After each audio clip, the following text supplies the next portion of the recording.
नमस्कार, आप देख रहे हैं डीसी न्यूज इंडिया और मैं हूं आपके साथ दिव्या। महाराष्ट्र निर्माण सेना यानी मनसे ने मेरा रोड में मराठी अस्मिता के समर्थन में मराठी भाषा रैली निकालकर माहौल गरमा दिया है। ये रैली जोधपुर स्वीट्स के सामने गुजरी, जहां 1 जुलाई को मराठी व्यक्तियों से मारपीट का मामला सामने आया था।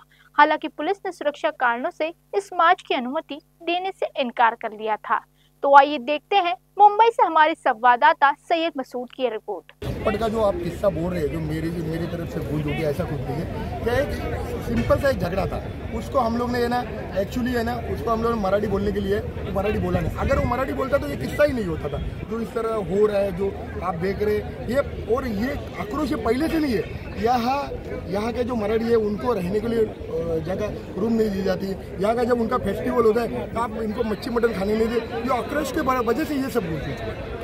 सुनने में भी आया है कि आपके ऊपर कड़क कार्रवाई की गई थी जब आपने थप्पड़ मारा था। किस तरह की कार्रवाई की गई थी, क्या कहना चाहेंगे इसके? हम लोग जैसे नरेंद्र मेहता ने वो स्टेटमेंट डाल दिया, पहले तो ये झगड़ा मिटने वाला था। आपको सच बताता हूँ, बाबूलाल ने बोला आप झगड़ा मिटे, तो उसके पीछे नरेंद्र मेहता ने क्या स्टेटमेंट डाला, मैं जैन मारवाड़ी है, जो पहले हिंदू थे, जो मुजफ्फर को जय श्री राम बोला आप हिंदू बनो, जबकि वो हिंदू है। मैं हिंदू मराठा समझ के आता हूँ।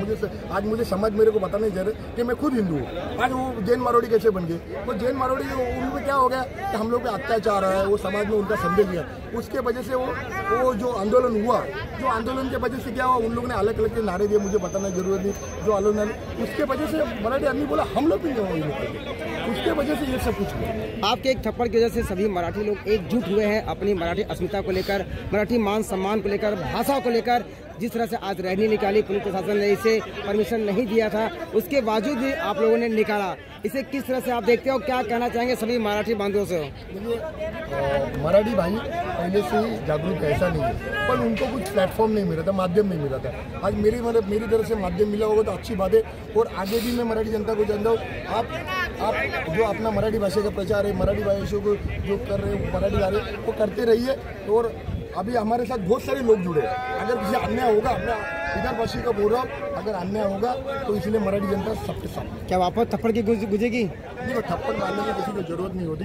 कोई किसी, देखो मैं भी अच्छी फैमिली से आता हूँ, मैं क्या खराब फैमिली से मैं गुंडा नहीं हूँ। जैसे प्रताप सर नायक बोल रहे थे गुंडा, आज आए वो लोग, वो पहले आते और मेरे साथ मिलते थे। प्रताप सर नायक और मैं उनके एक ही वार्ड का घोड़देव से मैं आता हूँ।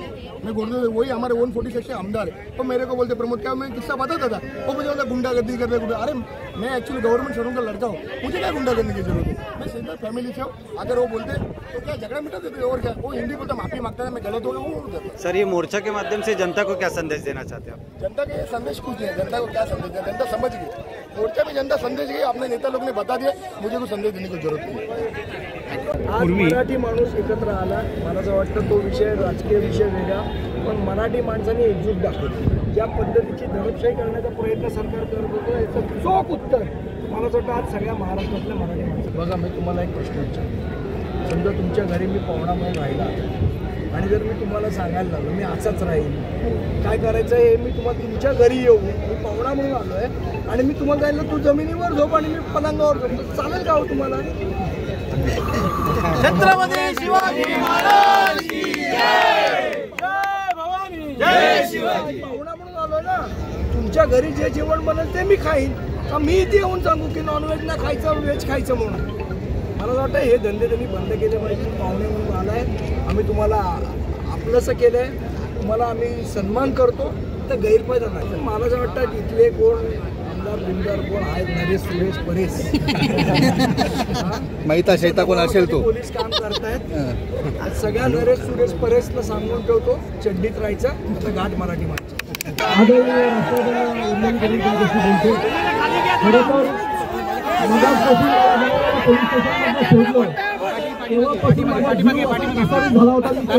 तुम्हाला सगळ्यांना भेटतोय, तुमच्या सगळ्यांचे मनापासून आभार मानतो। आपण जी काही सुरुवात केली होती, मराठी आपल्या एका मराठी एकीकरण समिती मनसे, आपण सगळ्यांनी सर्वच पक्ष उभाठा या सगळ्यांनी मिळून आपण जी सुरुवात केली होती, त्या सुरुवातीला यश आलंय।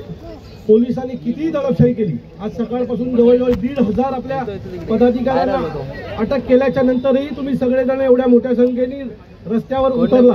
आता असं पकडूया, जर आपल्या कोणाला पकडलं नसतं आणि हा मोर्चा सुरळीत पार पडला असता, मी खात्रीने सांगतो हा मोर्चा किमान 50,000 लोकांचा झाला असता। अशीच एकजूट आपण मराठी माणसासाठी दाखवूया. आज तुम्ही जे केलं ते खूप महत्वाचं होतं. मी नेहमी मागच्या 5-6 दिवसापासून ही घटना ज्या वेळेला घडली तेव्हापासून आमची जी काही चर्चा चालायची, आज एकाने मोर्चा काढला, उद्या दुसरे मोर्चा काढले असते. आणि एक आमदार ढिगाळला तो नेहमी सांगतो की मीरा भाईंदरमध्ये मराठी माणूस 12-15% आहे, पूर्ण उडणार एवढं नक्की आहे. त्यामुळे एक चेतावणी देतो की ह्याच्या पुढे आमच्या नादाला लागायचं नाही. मराठी माणूस कोणाला ऐकणार? आपली एकजूट, आपली एकजूट, आपली एकजूट. मराठी माणूस आगे बढो. ठाण्यात घडलं असतं तर तुम्ही विचार करा काय घडलं असतं. कारण माझ्यासोबत राजन विचारे पण आहेत. त्यामुळे याच्या पुढे मराठी माणसाच्या नादाला कोणी लागेल त्यांनी लक्षात ठेवा, आम्ही आता एकत्र होणार. जेवढं वेगळं व्हायचं तेवढं झालं. आता याच्या पुढे मराठीसाठी आम्ही एकत्र आहोत. आपण सगळे एकत्र राहू. त्यामुळे बाकी सगळ्यांनी चट्टीत राहायचं. हा संदेश आपण सगळ्यांनी मिळून एकत्र दिलेला आहे. थोड्याच वेळात तिथे अविनाश जाधवांचं आगमन होतंय. काय चूक केलेली आमच्या अविनाशनी? मोर्चा काढणार, त्यांना मोर्चा काढायला दिला. सगळे गुजराती व्यापारी एकत्र आले. त्याच्यामध्ये भारतीय जनता पक्षाचे लोक होते. आणि मग जर हे सगळं होतं, त्यांना मोर्चा काढायला दिलं. बरं, त्यांना काय म्हणाले मुख्यमंत्री की आम्ही त्यांच्यावर गुन्हे दाखल केले. तर आम्ही कुठे बोललो का आमच्यावर करू नका, आमच्यावर पण करा. आस्वलाला एक केस अंगावर आला काय, अंगावर केलं काय फरक पडतो? त्यामुळे मराठी माणसाच्या नादाला लागायचं नाही. जर मराठी माणूस चिडला त्याचा कसा रौद्र रूप होतं हे सरकारने आज मीरा भाईंदरमध्ये बघितलंय. आणि म्हणून मनापासून इथे जमलेल्या तमाम मराठी लोकांचं मनापासून अभिनंदन करतो. आपल्या शक्तीच्या बाहेर येणार नाही. ही अशी एकजूट ठेवणार आहात तुम्ही सगळेजण. आणि मला खास करून आमच्या मुस्लिम बांधवांचं पण अभिनंदन करायचं. आज मोर्चात तेही सहभागी झाले. काही लोक विचारत होते मुस्लिम लोक मराठी बोलत नाहीत, पण तिकडे काय नाही जात तुम्ही. आज मुस्लिम बांधवांना मोर्चामध्ये येऊन सांगितलं की हो आम्ही इथले मराठीच आहोत. हेही त्यांना उत्तर मिळालेलं आहे. तर मग त्यांचंही अभिनंदन करतो. आपल्याला द्यायचा होता इथे येऊन दादागिरी नाही करायची. 2000 महिल्यावरनं येऊन. हा महाराष्ट्र आहे. इथे काय होणार आणि काय नाही होणार हे आम्ही ठरवणार. आमचा मराठी माणूस ठरवणार. इथे धंदा करायला आलात ना, गपचूप धंदा करा. इथल्या राजकारणात ट्याव करू नका. नरेश सुरेश